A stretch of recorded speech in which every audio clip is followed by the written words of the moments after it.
Praise the lord. ఈ దిన వాక్య భాగము లూకాసు వార్త 11వ అధ్యాయము 13వ వచనం. పరలోకమందున్న మీ తండ్రి తన్ను అడుగు వారికి పరిశుద్ధాత్మను ఎంతో నిశ్చయముగా అనుగ్రహించును. ప్రియమైనటువంటి దేవుని ప్రజలారా, ఇక్కడ యేసు ప్రభువు మాట్లాడుతూ ఉంటున్నాడు అని.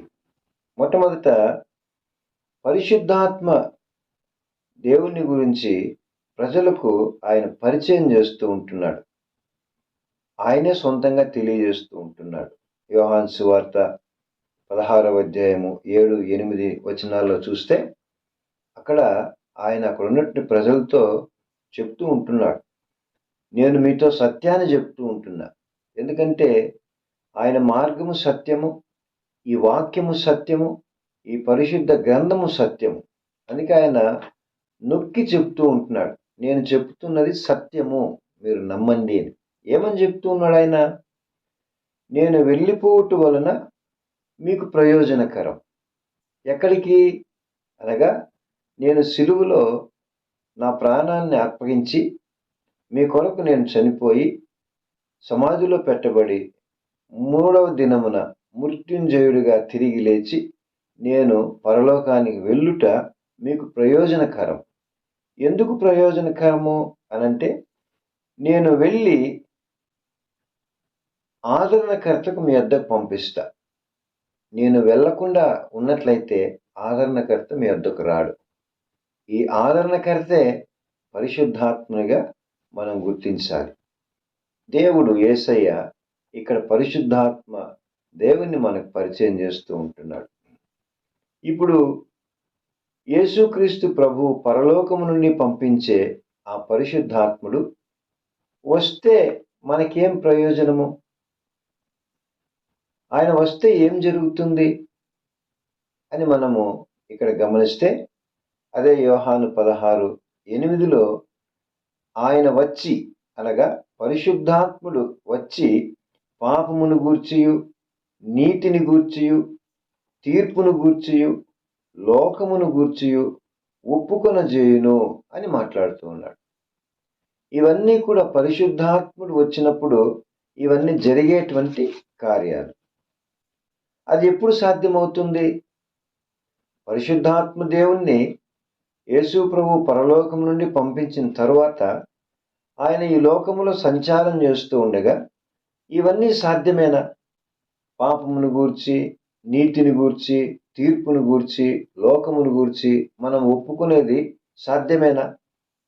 అది ఎప్పుడు సాధ్యమవుతుంది అంటే, కొరింథీయులకు రాసిన మొదటి పత్రికలో 3వ అధ్యాయము 16వ వచనంలో అపోస్తులైన పౌలు చెప్తూ ఉంటున్నాడండి, మీరు దేవుని ఆలయమై ఉన్నారనియు దేవుని ఆత్మ మీలో నివసించుచున్నాడనియు మీరు ఎరుగరా అని ప్రశ్నిస్తూ ఉంటున్నాడు. అక్కడ ఇప్పటికీ కూడా అనగా ఈ కృపాకాలంలో పరిశుద్ధాత్మ దేవుని యొక్క కాపుదలలో ఉన్నటువంటి ఈ కాలంలో ఇంకా కూడా చాలా మందిలో పరిశుద్ధాత్మ దేవుడు నివసించటం లేదు. ఎందుకు అనంటే ఇక్కడ తెలియజేస్తున్నాడు, మీరు దేవుని ఆలయమై ఉన్నారు, మీలో పరిశుద్ధాత్మ నివసించాలి. అది మీరు తెలుసుకోలేకుండా పోతున్నారా అని ప్రశ్నిస్తున్నాడు. ఇప్పటికీ కూడా చాలా మందిలో పరిశుద్ధాత్మ దేవుడు నివసించలేదు. అలాంటి వారి కొరకు ఇక్కడ పౌలు మాట్లాడుతూ ఉన్నాడు. అంటే ఎంతమందిలో పరిశుద్ధాత్మ నివసిస్తూ ఉంటున్నాడు ఆలోచన చేయాలి. మనకు తెలుసు మనలో పరిశుద్ధాత్మ నివసిస్తున్నాడా లేదా అనేటువంటి సమాచారము మనకు చాలా చక్కగా తెలుసు. అందుకే అలాంటి వారి కొరకు ఇక్కడ మాట్లాడుతూ ఉంటున్నాడండి. లూకాసు వార్త 11:13 ఆ పై వచనాల్లో కూడా చెప్తూ ఉంటున్నాడు, మీరు తట్టుడి మీకు తీయబడును, వెదకుడి మీకు దొరుకును అని. ఈ మాట మనం ఇంకొక రకంగా ఆలోచన చేస్తూ ఉంటున్నాం. మనం ఏది అడిగినా కూడా దేవుడు మనకి ఇస్తాడు, తడితే ఇస్తాడు, అడిగితే ఇస్తాడు అనేటువంటి ఆలోచనతో మనం ఏదేదో అడుగుతూ ఉంటున్నాం.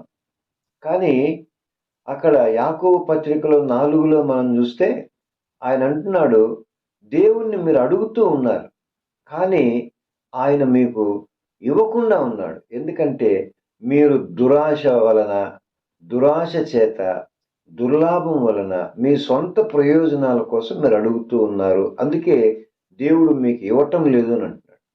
మరి ఇక్కడ అడుగుడి మీకు ఇయ్యబడును, తట్టుడి మీకు తీయబడును, వెదకుడి మీకు దొరుకును, మరి దేని గురించి చెప్తూ ఉంటున్నాడు అనంటే, ఎవరిలో అయితే నివసించాల్సిన పరిశుద్ధాత్మ నివసించలేదో, ఇంకా ఎవరైతే పరిశుద్ధాత్మ దేవుణ్ణి నివసించటానికి తమ శరీరాలను, తమ హృదయాలను ఆలయముగా చేయకుండా ఉన్నారో, అలాంటి వారి కొరకు ఇక్కడ చెప్తూ ఉంటున్నాడండి, ఈ కృపాకాలంలో మీరు అడగండి, నేను మీకు ఇస్తా.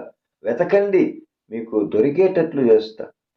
తట్టండి, మీకు తీసేటట్లు చేస్తా. నేను ఎవరినంటే పరిశుద్ధాత్మ దేవుని నేను మీకు అనుగ్రహిస్తా అని చెప్తూ ఉంటున్నాడు. ఆ మాటలోంచి వచ్చిన అర్థమే, పరలోకమందున్న మీ తండ్రి తన్ను అడుగు వారికి పరిశుద్ధాత్మను ఎంతో నిశ్చయముగా అనుగ్రహించును అని మాట్లాడుతూ ఉన్నాడు. నా ప్రియమైన దేవుని ప్రజలారా, ఇప్పుడు మనం ఒకటి ఆలోచన చేయాల. మరి పరిశుద్ధాత్మ దేవుడు నీలోనికి వస్తే ఏమవుతుంది? చాలా మంది అంటారు, పరిశుద్ధాత్మ ఎవరండి? ఆయనతో నాకేం పనండి? ఆయన వస్తే నాలో ఏం జరుగుతుంది అని చాలా మందికి ఆలోచన ఉంది. పరిశుద్ధాత్మ దేవుడు నీలోనికి వస్తే ఏమవుతుంది అని అన్నప్పుడు ఆయన చెబుతూ ఉన్నమాట, కొరింథీయులకు రాసిన 2వ పత్రిక 4వ అధ్యాయము 4వ వచనంలో మనం చూస్తే, గుడ్డిదైపోయిన మన మనోనేత్రము మొట్టమొదట తెరవబడుతుంది. రెండవదిగా యెహెజ్కేలు గ్రంథము 11:19లో చూస్తే, అక్కడ దేవుని కట్టడలను, విధులను గైకొని అనుసరించు వారిగా చేస్తాడు పరిశుద్ధాత్ముడు. తర్వాత రాతి గుండెను తీసివేసి, రాతి గుండెను మీలో నుండి తీసివేస్తా. అంటే రాతి గుండె అంటే ఏంటి? చాలా మంది ఈ రోజుల్లో కఠినులైపోయారండి. మనం కూడా చాలాసార్లు అంటాం, రాతి గుండెరా నీది అంటాం, రాతి గుండెవే నీది అంటాం. అంటే దాని అర్థం ఏంటి? అంత కఠినులైపోయి జీవిస్తూ ఉంటారు ప్రజలు, కఠినాత్ములైపోయారు. ఏది చెప్పినా గ్రహించేటువంటి మనస్సు లేదు వాళ్ళకు, కఠిన హృదయులైపోయారు. ప్రతి విషయంలో, దేవుని విషయంలో, కుటుంబ విషయంలో, జీవిత విషయంలో, ఎన్నో రకాలుగా ప్రవర్తన విషయంలో వాళ్ళు కఠినాత్ములైపోయారు. అనగా వాళ్ళ హృదయము కఠినమైపోయింది. ఎప్పుడైతే పరిశుద్ధాత్మ దేవుడు నీలో వచ్చి నివసిస్తాడో, అలాంటి కఠిన హృదయాన్ని నేను తీసివేస్తాను అని మాట్లాడుతున్నాడు. మాంసపు గుండెనిస్తాను, అనగా మృదువైన స్వభావాన్ని నేను మీకు ఇస్తా, మంచి మనస్సును నేను మీకు ఇస్తా అని ఇక్కడ తెలియజేస్తూ ఉంటాడు. అంతేనా? అంటే తర్వాత ఏక మనస్సును కూడా కలుగు చేస్తా. ఏక మనస్సు ఏంటి అంటే, అక్కడ పౌలు అంటున్నాడండి, క్రీస్తు యేసుకు కలిగిన ఈ మనస్సును మీరును కలిగి ఉండండి. అంటే క్రీస్తుకు కలిగిన మనస్సు మనకిస్తాడు. ఆయనతో కలిసి జీవించినట్లు ఆ యొక్క మరి ఏక మనస్సును మనకు పరిశుద్ధాత్మ దేవుడు దయచేస్తూ ఉంటున్నాడు. అందుకే తర్వాత కొరింథీయులకు 2 పత్రిక 5:17లో చూసినట్టు రీతిగా నూతన సృష్టిగా చేస్తాడు నిన్ను. ఎప్పుడైతే పరిశుద్ధాత్మ దేవుణ్ణి నువ్వు అడిగి పొందుకుంటున్నావో, ఆయన నీలో నివసిస్తున్నాడో, నూతన సృష్టిగా చేస్తూ ఉన్నాడు. అక్కడ చూస్తే పాతవి గతించును అంటున్నాడు. పాతవి ఏంటివి గతించటము? నీ పాప జీవితం, రోత జీవితం, కుటుంబానికి పనికి రాకుండా జీవిస్తున్నావే ఆ జీవితం, తల్లిదండ్రులకు పనికి రాకుండా జీవిస్తున్నావే ఆ జీవితం, నీ వ్యక్తిగతంగా సొంతంగా పనికి మాలిన దానివై జీవిస్తూ ఉంటున్నావే ఆ రోత జీవితం. వాటన్నింటినీ కూడా నేను తీసివేస్తా, పాతవి గతించిపోయేట్లుగా చేస్తా. అంతేనా?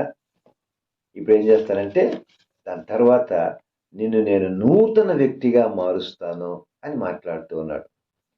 అప్పుడు ఎప్పుడైతే మనం నూతన పరచబడతామో అప్పుడు మన ఆత్మీయ జీవితము, విశ్వాస జీవితము క్రీస్తుతో కూడా నడవటానికి సాధ్యపడుతుంది. మనం దీవించబడతాము, ఆశీర్వాదంలోనికి నడుస్తాము. దేవుని కృప అనగా పరిశుద్ధాత్మ దేవుని కృప మనల్ని ఆవరిస్తుంది. మన ఆలోచనలు, తలంపులు అన్నీ కూడా పరిశుద్ధపరచబడతాయి, నూతనవిగా మార్చబడతాయి. మన జీవితం ఎంతో దీవెనలోనికి నడిపించసాగుతుంది. అందుకే ఇక్కడ అంటున్నాడు, అడుగుడి మీకు నేను ఇస్తా, తట్టుడి నేను మీకు తెరుస్తా, వెదకుడి నేను మీకు దొరుకుతా అని అంటే పరిశుద్ధాత్మని అడగండి నేను మీకు అనుగ్రహిస్తానని ఈ యొక్క మాటల సారాంశం. అందుకే నా ప్రియమైన దేవుని ప్రజలారా, ఈ ఉదయకాలము పరిశుద్ధాత్మ లేకుండా ఎంతోమంది కఠినులై జీవిస్తున్నారు, ఎంతోమంది అర్థవంతం లేకుండా జీవిస్తూ ఉంటున్నారు, ఎంతోమంది విశ్వాసం లేకుండా జీవిస్తూ ఉన్నారు, ఎంతోమంది భక్తి లేకుండా జీవిస్తూ ఉంటున్నారు. కాబట్టి ఆయనను పిలిస్తే, ఆయనను అడిగితే పరిశుద్ధాత్మ దేవుణ్ణి నీ హృదయంలో నువ్వు నివసింపజేసుకోవచ్చు. దాని ద్వారా నీ కుటుంబంలో నివసిస్తాడు, నీ గృహంలో నివసిస్తాడు ఆయన. ఎప్పుడైతే ఆయన యొక్క సన్నిధి నీతో ఉందో, పరిశుద్ధాత్మ దేవుని ఉనికి నీతో ఉందో, ఆయన నీలో ఉన్నాడో, నీవు బహు గొప్పగా దీవించబడతావు, బహు గొప్పగా తేజరిల్లుతావు, ఉన్నతమైన స్థితిలోనికి ఆయన నిన్ను నడిపిస్తాడు. అటువంటి మహా గొప్ప కృప పరిశుద్ధాత్మ దేవుడు ఈ ఉదయము నీకు నీ కుటుంబానికి అందించునుగాక. ఆమెన్.